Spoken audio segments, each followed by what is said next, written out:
masalimuot na mundo ni Tanggol ang siyang pinakakaabangan ng mga manonood sa teleserye nito. This program earned the highest record-breaking television rating and still the undisputed most popular television program. Primetime drama, congratulations to FPJ's Batang Quiapo. Presenting the trophy for the Guillermo Foundation is Lorraine Santa Cruz.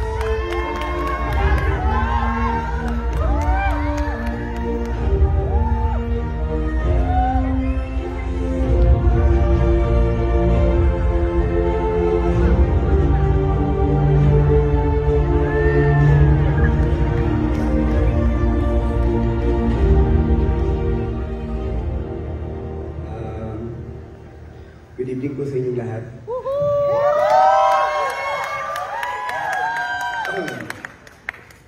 Maraming salamat po sa Guillermo Mendoza Awards sa karangalan ng pinagkaloob niyo sa amin. May mga mangilan-ilan na ako nakuha na award sa Guillermo, pero isa po ito sa pinaka-special sa akin kasi iba pala ang pakiramdam kapag nasa likod ka na rin ng production. Naiintindihan mo na yung hirap ng mga taong nasa likod, ng mga staff, crew, directors, writers, creatives, producer. Ang hirap pala. Kaya sabi mga artista, masasabi ko na kami pala ang pinakamaswerte sa lahat po ng nagtatrabaho sa isang pelikula o sa isang teleserye kasi napakahirap ng preparation bago masagawa ang isang programa o isang pelikula. Kaya gusto ko sana pasalamatan ang lahat ng mga katulong ko sa paggawa ng FPJ's Batang Quiapo.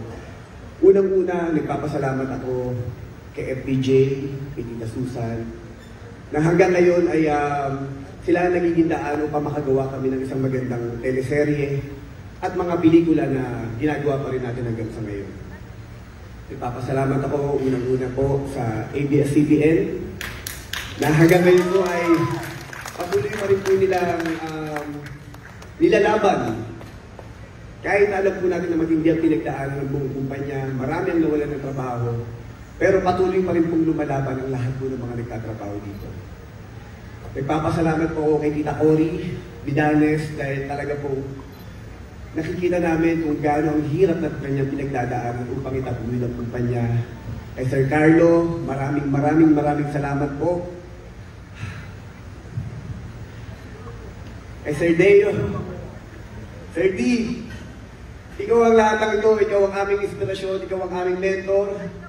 Hindi ka namin makakalimutan. Hanggang sa tumanda kami, nasa puso-isipan ka namin, ikaw ang nagturo sa amin ang lahat ito para maging matibay at magiging mapagmahal sa aming trabaho. Salamat po sa lahat ng aking mga kasamang mga directors, sa lahat ng aking mga kasamang mga writers, creative, sa lahat ng aking mga staff, crew, sa lahat ng mga artista kasama ko dito, sa lahat po ng bumubuo ng FPJ's Batang Quiapo. Maraming salamat po sa aking manager. Thank you so much, Mother Beats.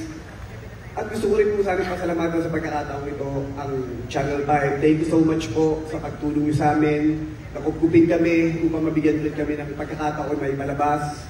Sa A to C, thank you so much din po sa inyo. Sa GMA, maraming salamat po dahil napakarami niyo rin pong natulungan ng mga kasamahan namin sa ABS-CBN. Salamat po sa lahat ng mga taong nagtutulungan ngayon sa industriya para ipagpatuloy at lumaban na muling mabuhay po ang ating industriya upang magkaroon po ng maraming trabaho pa ang ating mga manggagawa. Ganun po nagpapasalamat po muli ako sa lahat po ng bumubuo ng FPJ's Batang Quiapo. Sa lahat ng mga manonood. I love you. Thank you so much.